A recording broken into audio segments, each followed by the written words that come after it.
dakite gurekiko kriminalizazio saiakera horretan jarraitu nahi izatea. Bueno, guk erantzungo dugu erantzuten ari garen bezala Madrildik, ari gara ardurarekin lanean, politika egiten, eta hori izango da gure ildoa. Berdin zaigu esan nahi dute gauza horiek ez digutela eragiten, eta lortuko ez duena izango dela gauzak aldatzea eta gure norabide aldatzea. Alderdi Popularrarekin elkarrizketarako zubirik ez dago, Madrilen?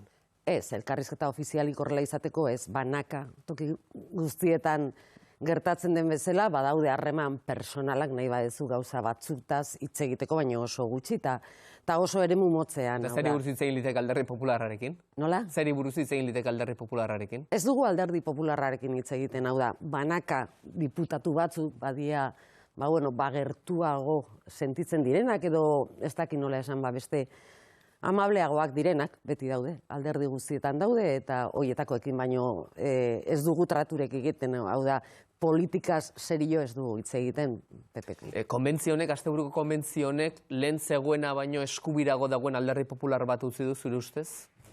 Seguru baietz. Nik uste orain komentatzen nahi ziren bezala, Ciudadanos ekuaziotik ateratzear dagoela, eta nik uste urrengo hauteskundetan ez dela bertan egongo. Beraz, ekuazio hori kenduta, Alderdi Popularrari gelditzen zaiona da, aukera bat egitea eta desde luego ez du egin ezkerraldea, ez du egin zentroaldea, ezkerraldea eskatzea izango litzateke, baina zentroaldea ez du egin, hori aukera bat zen, baina ez du egin eta ja bidea markatu duela usteet, eta Voxen presioetara murgilduta ikusten dut nik, eta aspaldi honetan ja bide hori urratzen hasia zen bai. Esan dituenen artean Casado jaunak, espetxeen eskumena Katalunia eta Euskal Autonomia Erkidegoari kentzea bat, hizkuntzako eskumenetan ere esku hartzea, hizkuntzako ofizialen bidetik hizkuntza nagusia gaztelania izan, eta ondorioz euskararen kaltetan litorke, Puigdemont espainiaratzea, badirudi legeak bere horretan hartzen dituen gauza asko aldatzeko asmoa dagoela, marko juridiko oso bat aldatzeko asmoa datorrela, posible dau berez, benetan? Legeari aipamen asko egiten diete beti, eta gero beraiek dira, lehendabizikoak urratu nahiko lutekenak ez legeak, eta azken finean espetxen transferentzia estatutuak onartutako zerbait da, lege organiko bada, beraz beharrezkoa da hori kunpliaraztea, eta horrelako jarrerak erakusten dutena da Vox eta Alderdi Popularraren artean ez dagoela hainbesteko diferentzirik ez. Ñabardura batzuk egon daitezke, baina hainbeste ere funtsean gauza bera pentsatzen dute. Non kokatzen dituzu esandakoak, 2 urte iraun lezakeen hauteskunde kanpaina baten hasieran, ala sakonagoa den zerbait da? Sakonagoa da, eta nik uste momentu honetan, eta orain dela urte batzugia, kontrarreforma bat abiatu nahi dela, askotan esan dugu, baina estatuan kontrarreforma bat abiatu nahi da, eta ez da izango gure mesedetarako, hau da, orain arte eman diren pauso txikiak atzera bueltatu nahi izate hori da. Horta, muinean hori dago, azken finean, frankismoan edo neofrankismoan ondo bizi izan ziren hainbat personak eta hainbat elite, azken urte hauetan ikusten ari dira beraien jarrera edo egoera arriskuan jarri daitekela eta erreakzionatzen ari dira, horrela. Eta nik usteet, gainera, atzo Alderdi Popularrak edo Casadok adierazi zuen jarrera hori horretan jarraituko duela eta gogortu egingo dela, bai aurrekontuei begira, bai hurrengo hauteskundetara begira ere. Beraz, abia puntu bada eta hortik jarraituko duela. Zuk izendatzen duzun kontraerreforma horren testuinguru horretan Euskal Herria Bilduk sentitzen du egungo gobernua babestu behar bat, alegia negoziaketetan ere ahuldu lezakeen posizio bat, gainontzean alternatiba ez dagoelako edo balego ere okerragoa lizatekelako Euskal Herria Bildu bere hauteskunde programan dakarrenarekiko. Nik uste eskuinaren aurrean eta kontrarreforma hori aplikatu nahi dutenen aurrean egin behar dela pauso oso zehatzak eta oso indartsuak eman. Hau da, atzera pauso horik ez dela eman behar. Ez gizarte arazoak soluzionatzeko neurriekin, ez eskubide sozialetan, ez eskubide ekonomikoetan, eta ez da eskubide politikoetan ere. Eta hori dela, aurrera pausoak ematen den heinean, atzerakada lortuko dugu eskuinariekiko, baino bitarte hortan eskuinak irabaziko du, hau da, ezkerrak edo progresismoak edo politika horiek lortzen ez duten eremua edo aurrera pausoak ematen ez diren eremu horiek azken finean libre geratzen dira eta eskuinak harrapatzen ditu, ez? Hor dago jokoa, orduan zenbait eta politika progresistakoak aplikatu, zenbait eta eskubide sozial eta politiko gehiago mai gainean jarri eta lortu eta bueltatu hainbat gauza irauli behar dienak orduan eta hobeto eta orduan eta egoera hobian egongo gara. Baleko alternatibarik ez izateak, ideologikoki behintzat, eskuina izatea alternatiba bakarra, eskuin muturra askotan izatea, horrek nolabait ere baiezkoa edo abstentzioa prestatua izatera ekartzen du EH Bildu horrekontoi begira? Bueno, momentu honetan, lehengo urtean adibidez bazegoen beldur hori edo arrisku hori bazegoen, Ciudadanos hor erdian zegoen kokatuta eta gogoratzen bazarete Sánchez hor zegoen edo Ciudadanosekin akordio bat lortu edo ezker aldeko eta independentistekin ere, akordioak lortzea. Disjuntiba horretan ibili zen eta azkenian, bueno, horrela bideratu ziren aurrekontuak eta guk babesa eman genien. Oraingoan, arrisku hori badirudi desagertu egin dela. Ciudadanosek ez du jokurik hemen eta beraz daukan aukera bakarra da ezker independentistakin eta ezkerrarekin paktatzea edo akordiotara iristea. Beraz, beste aukerarik ez dauka momentu honetan, eta nik uste momentu egokia dela, gainera, aukera hori aprobetxatzeko eta aurrera egiteko hainbat eremeutan. Eta nola doaz, negoziaketa horiek? Ondo, oraindik astapenetan, egia da, baina, bueno, marko orokorra jarri deu, zai gaude, oraindik egia esan, astero egia, elkarrizketak egiten eta bilerak, baina, bueno, definitiba izango da PSOE eta Podemosek lortzen dutenean, espero zen aste honetan, edo hitziren aurreikuspenak horiek ziren, aste honetan ministro kontseilutik pasatzea aurrekontuak, badirudi, ez dela horrela izango, agian datorren astera gauzak ez badi aldatzen gaur eta biharren artean, datorren astera arte atzeratuko dela, baina nik uste beste erremerioek ez dagoela. Eta interlokuzio hori norekin da? Alderdi sozialistarekin da? Unidas Podemosekin da? Biekin da? Biekin gobernuan jarri ditu, bietatik interlokuturak eta beak izendatutakoak. Gero gertatzen dena, gero tentsioak badaudela barruan. Ordan, zari dute, interlokuzio bikoitz horretan EH Bildu nola moldatzen da gero gobernu barruan sortzen diren tentsio horiekin. Adibide da jarriko dizut, 2008ko maiatzean, zuek lan erreformaren aldaketa erabateko adostu zenuten Podemosen adarrarekin, esango dugu, baina alderdi sozialistak bertan bera utzi zuen, harrezkero ez da mugimendurik egon. Podemosen adarrarekin ez genuen egin genuen gobernuarekin eta haien ordezkariekin, Adriana Lastrak eta Etxenikek. Bertan bera, alderdi sozialistak utzi zuen bintzat. Bai, hori egia da. Bertan bera eta bai, baina, bueno, hor dago oraindik eta guk etengabe mai gainean jartzen dugu eta ez dugu etxiko horretan, ez? Uste du egin beharrekoa dela, egia da horrelako aipamenak egiten ditugunean, batzutan esaten dugutela, bueno, oraindik ez dago, oraindik bete daiteke akordioaz, egia da jartzen duela pandemiaren eragina bukatu baino lehen. Baina, bueno, trampa txiki bada, esan nahi dute, gauzak egin daitezken gauzak, zergatik ez egin ja, ez? Ze presa du gaina, lan erreforma bertan bera geratzeak presa handiko kontua da, ze ikusten ari gara bestela, langileekiko ze ondorio txarrak dituen. Hildo horretatik Mitxel Akuntza izan zen guren ostegunean, ELA sindikatuaren idazkari nagusia, eta berak ere egin beharreko aldaketa erreformez hitz egin zuen, eta galdera ere bide horretatik Lakuntza jaunak Mertxe Aizpuruari. Erreforma importante batzuk planteatu behar dira Madrilen, eta jakin nahiko genuke zein den EH Bilduren jarrera balizko erreforma hoien bueltan, eta ia prest dauden esatera, irmoki behintzat, beraien posizioa azaltzeko esateko ez dutela inongo murrizketarik onartuko. Bai, duda izpiri gabe gainera. Irmoki, berak esaten duen bezala eta esan dugun bezala, ez, lehengo astean ere prentsaurreko bat eman genuen pensioen inguruan, eta erreforma ez dugu onartuko horrela dagoen bitartean, edo gobernuak ez badu aldatzen, noski. Eta, bueno, inolako duda izpiri gabe esaten dut gainera, ez? Ez dugu emango baietzik erreforma hori, bere hortan mantentzen balin baditu, hainbatetan salatu ditugun egoera txarroiek, ez, pentsio minimoak igo behar dira, hainbat gauza igo behar dira, jubilazioaren ampliazio hori etengabe planteatzen ari direna ez du eta bonifikazioa izatea ondo legoke nahi duenarentzat, bestei ez duen nahi, ez zigortu, eta hainbat gauza, ez? Beste, bueno, gauza batzutan, ñabardura batzutan, gauzak hobetu dira, baino dagoen bezala ez da onargarria guretzat, inondik inora. Eta lan erreforma ere egia da, bertan bera utzi behar dela, eta pausoak eman behar direla.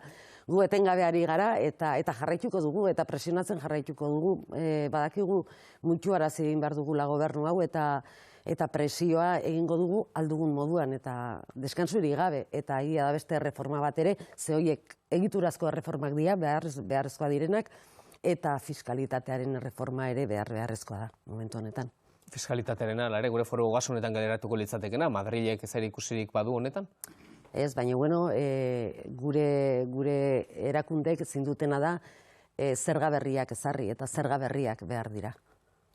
Eta hortan ez dugu eskumenik, hortan. Ze proposatzen du EH Bildu zerga berrien inguruan?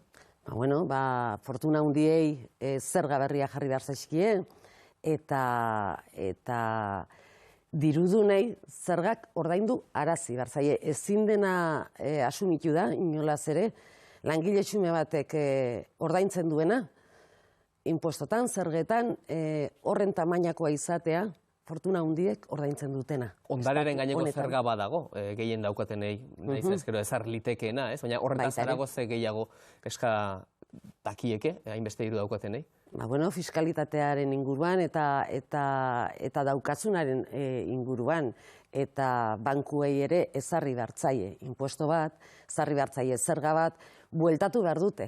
Lehen hartu zuten diru guztia eta goza oso simpleak dira eta oso errex ulertzen dianak.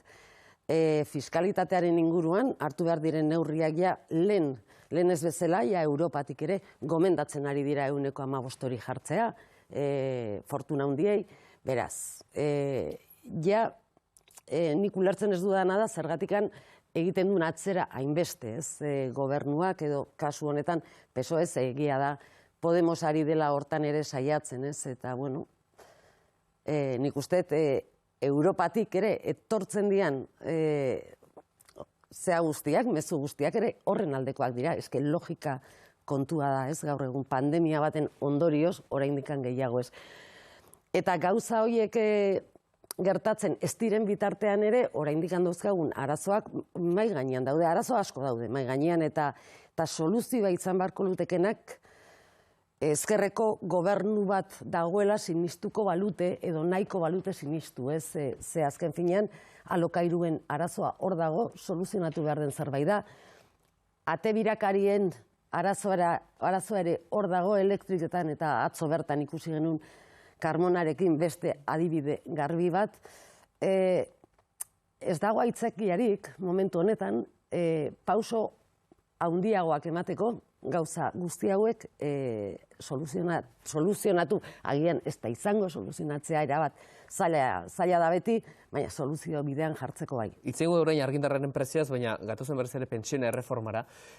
Zuk uste duzu Espainiako gobernua argia dela kontu honetan? Eskriba ministroa argia izaten ari dela, gauza bat esan gero kontrakoa esaten duelako hurrengo egunean, esaterako, edo gutxieneko pentsioak bai, KPIaren gainetik ere berbalorizatuko dira, eguneratuko dira, datorren urterako, baina aldiz gero, erretiro adinaren inguruan bestelako eztabaida bat daukagu, ezta? Bai, eskribak ez du garbitz egiten, edo behintzat hitz egiten duenean ez da bat ere gustokoa nik entzuten dio dana. Egia da, nik uste, azken deklarazio horiek berriro nola bait rektifikatu egin zituen erdizka, esan konukenik erabat ez zituela rektifikatu, baina egia da horrelakoak botatzen dituenean bere buruan hori dagoelako izango dela, ez bestela ez zaizu horrela eskapatzen, ez horrelako planteamentuak, eta behin baino gehiagotan bota dituen komentarioak izan dira. Ohituta gaude eskribarekin, gauza bat plazaratzen du eta gero rektifikatu behar izaten du. Badago tendentzia hori, eta nik uste horrei ere aurre egin behar zaiola, eta pentsiotan egia da KPIaren kopuruaz igotzea ondo dago, baina ez da nahikoa, pentsio minimoak gehiago igo behar dira. Hau da, bai, beste revalorizazioaren indizea ere, bueno, bai, lehen esan dute, gauza batzutan, zertxo bait, ondo daude, neurri batzuk, baino asko falta da. Adostasuna dagoen leku bakarra hori da, jasangarritasun faktore Alderdi Popularrak ezarri zuena hori desagertuko dela, gainontzen beste guztia eztabaidagai da, ala badago beste kontsentsu zabalago bat ere. Ez, hainbat neurri benetan funtseskoak direnak, gu ez gaude ados, eta lehengo astean ere bilera bat eduki genuen ministeritzarekin, eta horrela saldu genien. Inolaz ere ez gaudela ados, hainbat gauzekin, eta oso garbi, utze genien. Ze azken finean da, hemen gainera, kontutan eduki behar dugu, aspaldiko borroka dela hau, hemen Euskal Herrian gainera pensionistek eraba daudela, astero hor ibili direla, eta nik uste txalotu behar den zerbait dela, ze pensionistek gaur egun kalean daudenak ez daude hainbeste bere pentsioengatik, baizik eta datozen belaunaldiei mesede egiteagatik edo beraien eskubideak defendatzeagatik. Nik uste erabat ere eredugarria dela pensionistek egiten ari dienak, eta ezintzaiela fallatu ere, eta guk ez diegu fallatuko. Argindarraren prezioaz. Uste duzu Sánchezen gobernuarentzat gai arriskutsua bihurtzen ari dela, bere iraunkortasunari begira ere gobernuarenari, argindarraren prezioaren afera hau? Bai, nik uste kezkagarria dela, eta ze azken finean da egunerokotasunean ikuitzen dizun zerbait, jendeak ez du ulertzen eta logikoa da ez ulertzea zer gertatzen ari dan, eta ikusten duena da evidentea dena. Eta evidentea dena da gobernu batek naiz eta gauzak aldatu nahi izan edo horrela esaten balin badu, gero hemen gobernuak ez duela benetan gobernatzen eta hemen gauzak kontrolatzen dituenak beste batzuk diela, ez. Eta gero hor dago gainera, ez, elektrikek egiten ari diren pulso handi hori, pulsoa botatzen ari dira eliteak, elite ekonomikoak, diru itzela irabazten duten elite ekonomikoiek dira, eta gainera hartzen dute patxara guztiakin eta enbideoak botatzea, ordagoak botatzea, mehatxuak eta horrelako harrerak eta xantaia egiten ari dira. Egin zuten duela 2 aste, orain berriro egin dute, renovablekin. Aipatzen duzuna, Iberdrolak esaterako 7.000 milioi euroren balia duten inbertsioak ez abian direnak, baiz eta berriz ere ezarri nahi zuten, bertan bera usteko mehatxua. Arduragak bekeri izugarria gainera iruditzen zait. Hori posible da? Iberdrolak konturatzen da, berriztagarritatik datorrela etorkizuna, mehatxu horrek benetan indarrik badauka, xantaia horrek badauka benetan indarrik, ezin delako beste mundurik eraiki espaldin bada berriztagarrien bidetik. Ni seguru nago, beste norbaitek, beste enpresa xume... Europak diolako, esaten du. Bai, enpresa xume batek egingo balu horrelako minimo bat ere, horrelako txantai minimo bat, bere ala belarrondoko batekin apartatuko lutekela. Europan ez da gertatzen hau. Argindarraren prezioa toki guztietan, energiaren prezioa toki guztietan igotzen ari da, baina gero ez da berdin aplikatzen fakturetan. Hori bakarrik hemen gertatzen da.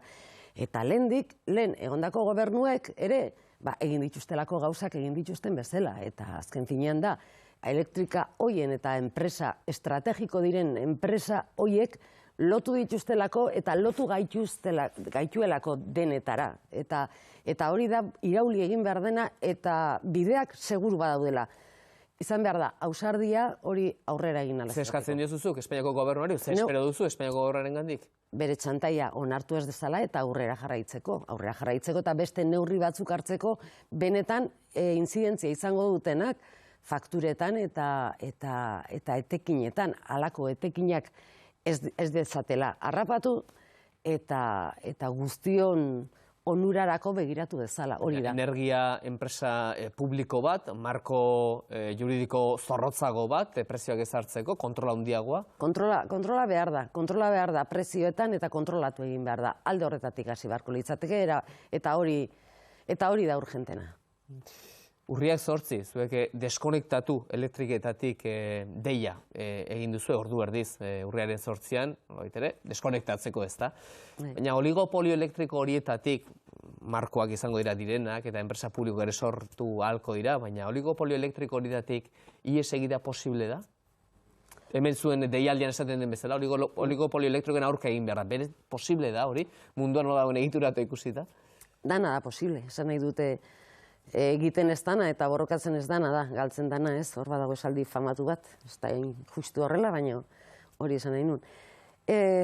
Bai, borrokatu egin behar da eta gaina borrokatu egin behar da horrek ere ondo adierazten du, gertatzen ari dena, buru jabetasunaren falta horrek nora eramaten gaituen, ez? Eta horregatikan egin da gainera Katalunia, Galizia eta Euskal Herritik, horregatikan planteatu da, gu gurea defendatuz hobeto bizi gaitezke eta hobeto bizitzeko pausoak eman behar ditugu, eta horregatikan 3 nazionalitate hauetatik Lotxa de Marreko akordioa sinatu genuen alderdiekin horrelako ekimen bateratu bat eman da, batera ere, seguraski, naziotasun urratsoietan aurrerago egingo dugulako eta elkarrekin hobeto abiatuko garelako. Buru jabetzaz, ez? 4 urte bete dira Bai. Katalunian galdeketora referendumura egin zenetik. Eta 4 urte beranduago, Kataluniarrak zure ustez non daude edo? Orokorrean non gaude guztiok, ez? Gura gertatuta gero non gaude guztiok? Zaudenik ikusi nahiko nuken tokian, egia da, nik uste momentu honetan eta denok ikusten dugu, arazo larriena batasun eza dela, beraien artekoa, eta estatuari gomeni zaion tokian daudela, nola baita esateko, ez? Orduan, bueno, nik uste esfortzu bat egin al izateko gai direla, aldatuko dutela, baino bai, bueno, egia da beste alde batetik ere askotan esaten dudana, ez? Neri gustatuko litzaidak ere Katalunia dagoen puntu horretan egon alizatea hemen, hau da, abertzale nazionalistak eta independentistok batera egotea, ez? Eta horrelako arazoak eukitzea, ez? Bueno, espero dezagun konfiantza daukat ere aurrera joango dela, ze atzera bueltarik ere ez dauka. Kataluniak eman dituen pausoiek hor gehatzen dira eta atzera bueltarik ez dago. Eta badago gauza bat, nik uste garrantzia handia duela, eta da katalanek gazteek, belaunaldi gazteek, batez ere, bizi izan dutela prozesu bat, eta prozesu horretan sentitu dutela independenteak bezala, eta bere buru jabe bezala. Aukera hori ja, ez zaie itxiko, ze bizipenak dira eta bizipen horiek dituzunean, ja aurrera jarraitzen duzu, horrek alde horretatik ez du atzera bueltarik nire ustez. Independentistok, Euskal Herriagatik esan duzu, independentista horiek, EH Bildu zarago, non daude? EAJaren buruza egitzen daude independentista horiek, ala EAJaren oinarrietan bilatu behar dira independentista horiek? Zein da arazoa, elkar ulertzeko independentisten artean? Zein da arazoa? Bueno, lehenengo galderari, lehen da bizi. EAJan buruzagitzan nik ez dute ikusten independentistari. Inorrez da horrela definitzen eta gainera egiten duten politikek ez doaz bide horretan. Eskotan esaten dute, abertzale guztiak direla, berez independentistak abertzale diren neurrian. Ja, bueno, independentistaren alde, independentziaren alde, nik uste beste jarrera irmoagoak edo behintzat, jarrera baino gehiago norabide irmo bat behar dela, ez, eta gardena eta garbia. Egia da, alderdi eguna iristen danean, horrelako bi hitzordu ditula urtean zehar, independentzia esaten dutenak, ez? Baina, bueno, oinarrietan, bai, oinarrian egongo da, noski baietz, independentziaren alde dauden batez ere, bozka ematen dutenen artean. EAJ, independentziaren alde zer gutxi egin du eta nik uste rotonda berberean mantentzen gaituela beti, ez? Beti hitz egiten du, denboraldi bakoitzean ateratzen du izen batzutan izen berberarekin, beste batzutan aldatu egiten zaio izena, baino funtsean beti urteak eta urteak daramakizkigu gauza berdinetaz hitz egiten, eta da autogobernuari nola eman beste formulazio bat zer egin bere garaian ere formulatu zen eta EH Bildu ados zegoen eta sinatu zen akordio bat alde batera utzi da. Orain badirudi berriro berreskuratu nahi dela ez ura, baizik eta beste zerbait, eta honekin zer esan nahi dut, beti bueltaka gabiltzala inoiz inora iritsi gabe ez, batzuk bizikleta estatikoa deitzen diotenak, beste batzuk rotondaren bueltan ibiltzarenak, baina nik uste garaia dela. Eozein kasutan, noizbait, EAJak erabakitzen balin badu benetan serioski planteamentu bat hartzea, ni seguru nago EH Bildu horregongo dela. EAJak aldebiko harreman horiek ditu nahiago, esan genezake paktista edo dela zentzu horretan, baina Eskerra Republikanak ere, eta zuen bazkidea da, bide hori hartu du. Alegia, bide paktistago bat. Hor, eroso dago EH Bildu, Eskerra Republikanak proposatzen duenarekin, politika orokorreko eztabaidan, KUP eta Junts, autodeterminazio eskubidea gauzatzenen alde, eta beste galdeketa bat egitenen alde. Eta Per Aragonez, eskufrenua eman da, Eskerra Republikanaren izenean, presidentea eskufrenua botata, elkarrezita maiaz eta hizketan. Hor, eroso dago, Euskal Herria Bildu? Errezerekin, noski baiez dena dela, paktismo berdinean jartzea gehiagitxo dala, esango nuke, ez du zer ikustekorik PNV-ren jarrera paktista bat hemen, eta erreze egiten ari dara han, Katalunian, estatuarekin eseri da, mai berean, eta egia da, desberdintasuna daudela, Junts eta, Junts, KUP eta errezeren artean, baino ez da hainbeste zein helburu duten, ze ez da hori helburutan, denek ados daude, eta hori da, ona daukatenak, katalan prozesuak ona daukana, baizik eta epe horiek nola egiten diren. CEP-ak pasa behar diran lehenago, CEP bete behar diran. Hortan dago da, nola bide hori nola egin, hortan dago desberdintasuna bata eta besten artean. Ez amnistiarik, ez autodeterminazio eskubiderik, referendumik onartzen ez duen elkarrizketa mai horrek lagunduko du, esan nahi dute, Maialen Iriartek ere Urkullu lehendakariari Gasteizko Legebiltzarren askotan esaten dio, ez? Madridik ezezkoa jasotzen duzunean, zer egingo duzu? Zein da hurrengo pausoa, ez? Badauka ezezkoa, Eskerra Republikanak Madrilen dagoeneko mai horretan, ezezko oso handi bat. Bueno, ikusi beharko, ez? Esan nahi dute, mailan daude. Oain arte, ezezkorik ez dago, oraintxe hasi berriak dira, denbora behar izaten da gauza horietarako, eta horrelako prozesuak abiatzen direnean, astebetean ez dira argitzen. Ez da gutxiagoik ere, prozesu luzeak dira, mailan daude, eta Sánchez eseriarazi egin du mai batean. Nik uste zerbait badela lehen etzegoena, eta beraien esku dago orain zer egin, ez? Eta Katalan herriak bultzatzen balin badu, nik uste aukera hau aprobetxatu egin behar dela. Zer emango duen, ez dakigu, baina hori zen eskatzen zena. Emankorragoa izango da, alde bien arteko, bi gobernuaren arteko elkarrizketa mai bat, adibidez, Gasteizko Legebiltzarren hasitako prozesua alegia parlamentoa berak Legebiltzarrak adostutako estatus berri baterako plan bat edo idazketa bat baino, mai hori hobea izango da, Gasteizko Legebiltzarreko bi. Hemen ez da ezer hasi, oraindik adostu zen eta lan bat egin zen, eta gero kajoian sartu zen, beraz ez da abiatu ere egin, orduan nahiko zaila horren ibilbidea jakitea, ez? Nik uste baiet, nik konfiantza daukat, ez dakit eta eozein kasutan egiten dian gauza guztia prozesu hauetan honeako izaten dira, esan nahi dute. Eta nik berriro diot, garrantzia ematen diote, PSOE eseri da mailan bilateralitate hori nolabait onartu eginda, eta bueno, pues tira, zerbait egitearen beharra badu PSOEk ere, gai honetan, ze bestela ez da soluzionatuko. Bere hortan ez da gehiatuko eta atzera pausoak ez dira hobiagoak izango Espainirako. Beste gauza bada, Espainia esaten duanean, momentu honetan gobernuak denbora irabazi nahi izateak. Segurazki, dilazioko maniobrak izango dira, baina, bueno, horrelako prozesuetan horrela izaten dira, ez? Eta gero ere, konfiantza irabasteko ere denbora behar izaten da, eta batez ere konfiantza irabasteko behar izaten dana da hartutako konpromisuak betetzen joatea, ez? Horrek ere bere denbora eskatzen du. Sozialistak aipatu dituzu zuzen ere bihar gurean, eneko Andueza izango da. Gipuzkoako sozialisten idazkari nagusia eta nor jakin agian Euskal Autonomia Erkidegoan sozialisten idazkari nagusi ere izango dena, bere hautagaitza hor baitago. Harentzako galdera bat eskatuko dizut, Aizpuru Andrea.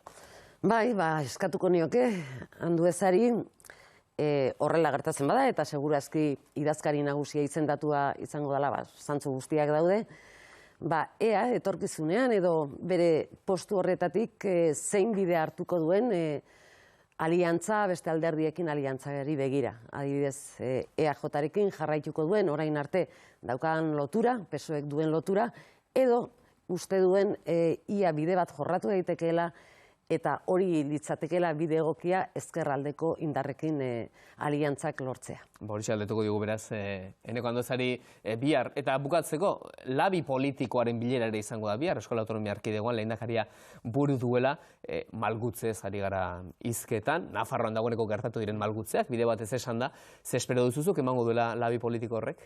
Bueno, badirudi horrela komentario guztiak horretara eramaten gaituzte, gauzak asko lehunduko diala, eta ondo iruditzen zait, uste normaltasun horretara ere egokitu behar garela, eta beti ere zurtasunez jokatuz, eta inolaz ere astu gabe oraindikan pandemia ez dugula erabat menperatu.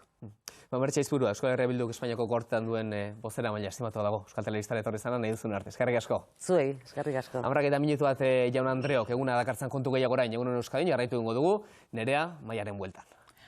Bai, hala da, eta Kataluniara begira, edo kasu honetan Sardiniara begira ere jarriko gara, saioaren bigarren ordubete honi ekiteko. Izan ere, astebete pasatxo inguru da, Carles Puigdemont, Kataluniako presidente ohia, atxilotu zutenetik, Algerreko aireportuan, bada atzo berriro, itzuli zen aeroportura, oraingo honetan, inongo arazorik gabe, izan ere, epailearen aurretik igaro beharko du gaur berriro, goizeko 11etan duzitan, eta ordu honetan txen, epaitegietako ataritan, dei auzitegiaren ataritan, jendea biltzen ari da, Sardiniako banderak eta esteladak ari gara ikusten, eta, esan bezala, 11 kaldera iritsiko da Carles Puigdemont. Bere abokatuek esan dute lasai daudela, eta ziur daudela afera artxibatu egingo dela. Puigdemont berak espero du biharko Bruselan bertan egotea.